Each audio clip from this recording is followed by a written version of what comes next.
नमस्कार दोस्तों, आज की कहानी भेजी है हिमाचल से मोहित ने। यह कहानी करीब 35-40 साल पुरानी है और बिल्कुल सच्ची है। मुझे मेरे पिताजी ने यह कहानी सुनाई थी। हमारे यहाँ के सभी लोगों को इस कहानी के बारे में पता है।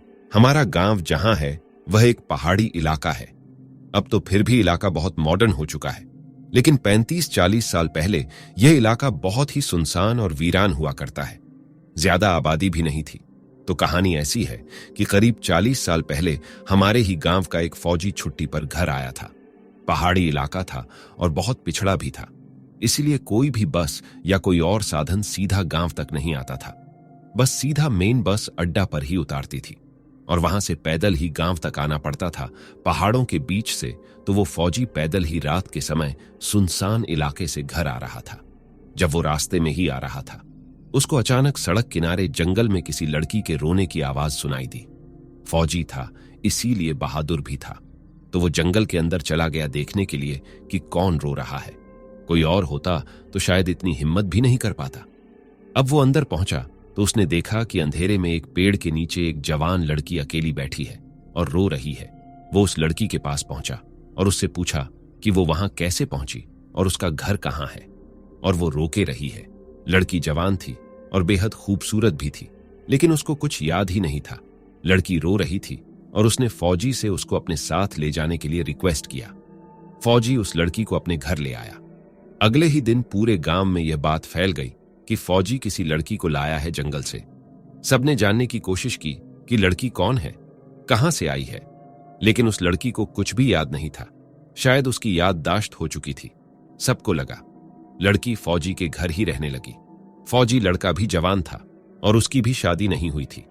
एक ही घर में दो अनजान लड़का और लड़की रह रहे थे। लोगों का तरह तरह का बात करना लाजमी था, इसलिए उस फौजी लड़के के घर वालों और गांव वालों ने फैसला किया कि उन दोनों की शादी कर दी जाए। लड़की ने भी यहां कर दी। लड़की बहुत सुंदर थी, इसलिए फौजी लड़का भी मान गया। लेकिन शादी से पहले उस लड़की ने फौजी लड़के के सामने एक शर्त रखी। उसने बोला कि मैं तुम्हारी हर एक बात मानूंगी, घर का सारा काम करूंगी, तुम जो बोलोगे वह मैं करूंगी, बस तुम कभी भी बिना दरवाजा खटखटाए मेरे कमरे के अंदर मत आना। लड़का मान गया और दोनों की अच्छे से शादी कर दी गई। सब कुछ अच्छा चल रहा था। 10-12 साल भी बीत गए थे। दोनों के 3 बच्चे भी हो गए थे। फौजी लड़का बीच बीच में छुट्टियों पर आता, कुछ समय बिताता और फिर वापस चला जाता। एक बार ऐसे ही वो फौजी छुट्टियों पर घर आया हुआ था और बस जाने ही वाला था। सुबह जाने के लिए अच्छे से तैयार हुआ और तैयार होकर खाना भी खा लिया था।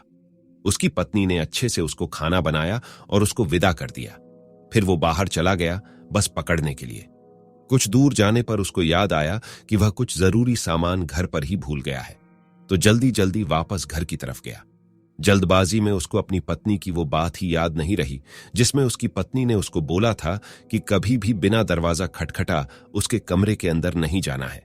और वो जल्दबाजी में ऐसे ही बिना दरवाजा खटखटाए अपनी पत्नी के कमरे में घुस गया। अंदर घुसते ही उसने जो देखा उसको देखकर उसके होश उड़ गए। उसने देखा कि कमरे के अंदर उसकी पत्नी मिट्टी के चूल्हे पर रोटी बना रही है और उसका एक पैर चूल्हे के अंदर रखा हुआ है। जल्दी आग के अंदर बाल बिखरे हुए थे। ये देखकर उसकी चीख निकल गई। उसकी चीखने की आवाज सुनकर उसकी पत्नी का ध्यान उस पर गया तो वो गुस्से से उठी और चिल्लाई। मैंने बोला था ना, कभी भी बिना दरवाजा खटखटाया अंदर मत आना। इतना बोलकर उसने गुस्से में उस फौजी को एक थप्पड़ मारा और तेजी से बाहर भाग गई। वो इतनी तेजी से वहां से भागी कि कोई देख ही नहीं पाया कि वो कहां गायब हो गई।